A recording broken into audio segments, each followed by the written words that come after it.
What a killer. Gutting, embarrassing, frustrating. Gutting because we've conceded, embarrassing because Gabriel gets out-muscled, and frustrating because that was such a massive 3 points we needed this weekend. The biggest frustration for me was I'm not sure we actually deserve 3 points. Yes, Zubimendi hit the bar. Yes, we had other chances in the game. But if I'm honest with you, Sunderland bullied, battled right to the end. And it's probably a deserved draw, if I'm honest. Now, maybe watching it away from the game itself in terms of not being there, maybe people saw it differently. But I thought Sunderland battled. I thought Sunderland tried everything they could. And if I'm honest, I think they respected us. I think they come knowing that they needed to take something from it. And they have done. In the end, they've got away with a point. I'm frustrated. I'm annoyed because I felt like with bringing Mosquera on, we could probably try and see the game out, but we haven't managed to. Going with the three at the back, I really thought Arsenal would be able to do a professional job and get the job done, but it hasn't worked out that way.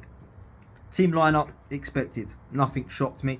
Expected to see Marino up front. Wasn't really anything we can do. In fact, we didn't have anything attacking on the bench other than 15-year-old Max Dowman and 18-year-old Ethan Nwaneri. That was pretty much it, other than a 17-year-old Harriman Anus. I didn't expect to see any of them come on, and we didn't. I don't think Arsenal needed anything more in terms of that. I just felt like there was a frustration, really. Not saying we should have brought more subs on, not saying that we should have done anything differently.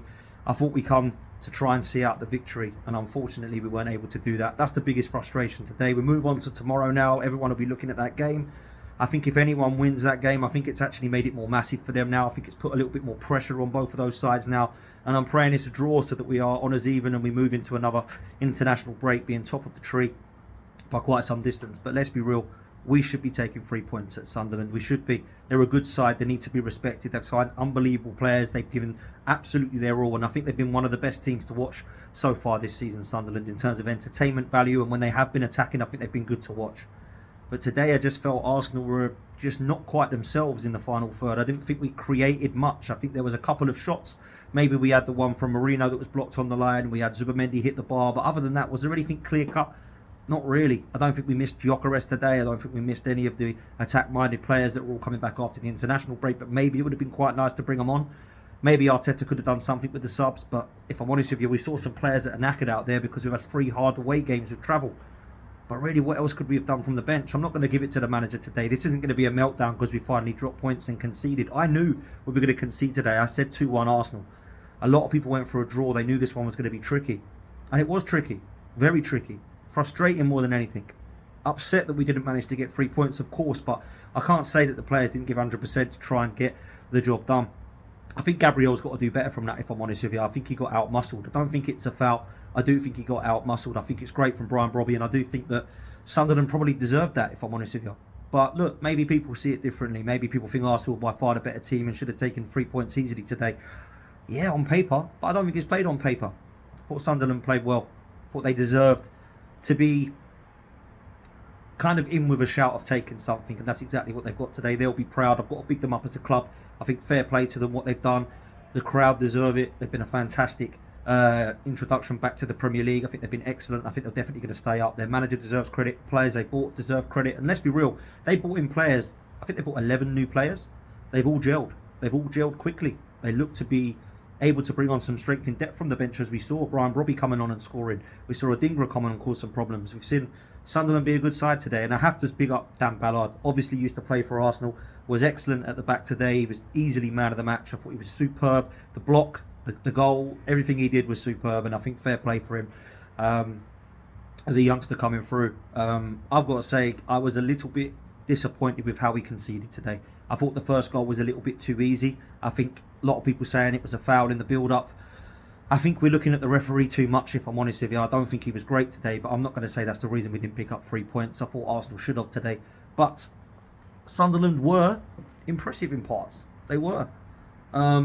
Let's pick up Leandro Trossard, because a lot of people are speaking about Leandro Trossard. Should he be playing on the left?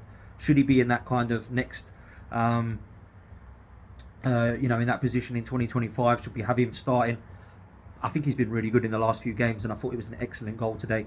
Put some respect on him because he's been absolutely brilliant in the last few games, and that goal is phenomenal. When there's not a chance to dink it in, a lot of people thought he was going to cross it, because obviously that's what Arsenal have been known for in terms of trying to get some headers and trying to score. he puts it in the top bins. It's a fantastic, fantastic goal. Yes, the goalkeeper, some people might say, could have done better, but I think it's a rocket. And for the first goal, yes, he gets past at near post from Saka, but that is all on Declan Rice. Winning that ball back, fantastic into Saka, and a great goal. I didn't think Saka was great in the first half. I thought he was one of our weaker players, but in the second half, I think he turned it on. Declan Rice covering every blade of grass. Phenomenal again. Trossard, Calafiori down that left. Obviously, in the middle of the park, Zubimendi and Rice together are just so good at the moment. They remind me so much of what we had when we were good in midfield. And I just think it's one of those days, guys. Let's not lose our heads. Let's not get into a scenario where we believe that now Arsenal are in trouble.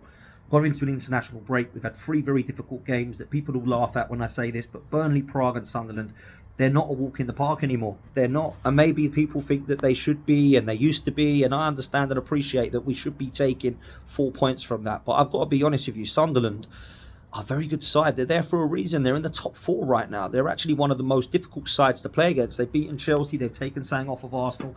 And yeah, you can laugh because on paper Sunderland shouldn't be taking points off of Chelsea and Arsenal, but they have done. And that means they must be a very good side that should be respected this season. So let's see what other teams do against them. I've got to be honest with you, I don't think tomorrow's game will be as exciting for Arsenal anymore, but it's certainly going to be a lot more interesting.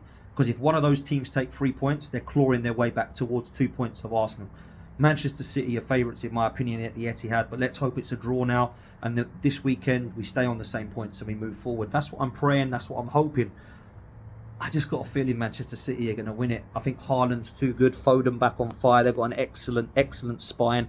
And Liverpool are just back into a bit of form. I actually think it's going to be a very, very good game. I think it might be the Liverpool and City game of old because both these sides have fighting. Both those sides have players that have won stuff. I think it's all on that game now for this title race early on. I do think Arsenal are still favourites. I think the way Arsenal have played, I think maybe Arsenal would have probably lost that game on a different side because they did have chances. David Raya keeping us in it, fantastic. I know there was a rumour of offside, whether it was or not. Arsenal had chances to win the game, let's be real. But did we actually deserve it? I don't know if we did deserve 3 points. I thought we were going to get it at 87, 88 minutes, something, bringing on Mascara, good stuff. Let's see it out. Weren't able to do that. So it's frustrating for me. But let's see where we go next. We've got an international break, and then we've got 3 massive games. And they've just become even more massive.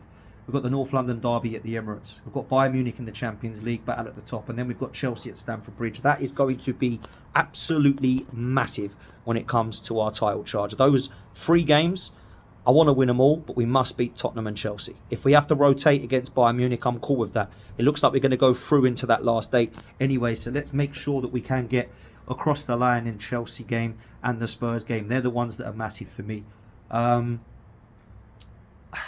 Marino. I'm not flip-flopping. I'm asking a question. Does he do enough in the 90?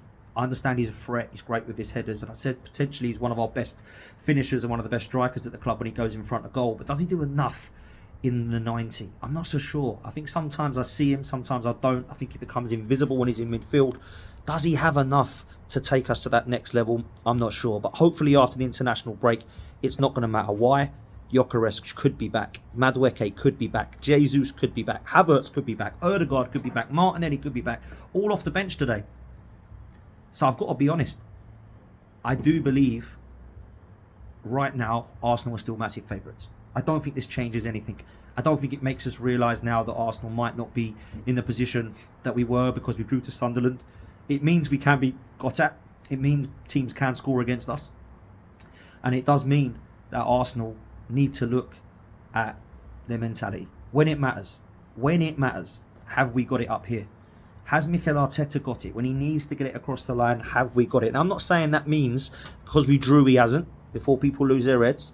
I'm just saying it's another example, another opportunity of Arsenal trying to take it, trying to claw ahead, trying to enjoy our Sunday, and we weren't able to do it. And it's gutting.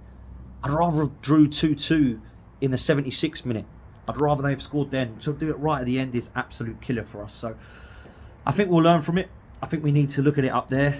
Rest now. Go into the international. Don't do anything silly. No injuries, please. And then we prepare ourselves for the North London derby. Make sure you hit like, subscribe. We'll see you on the next one.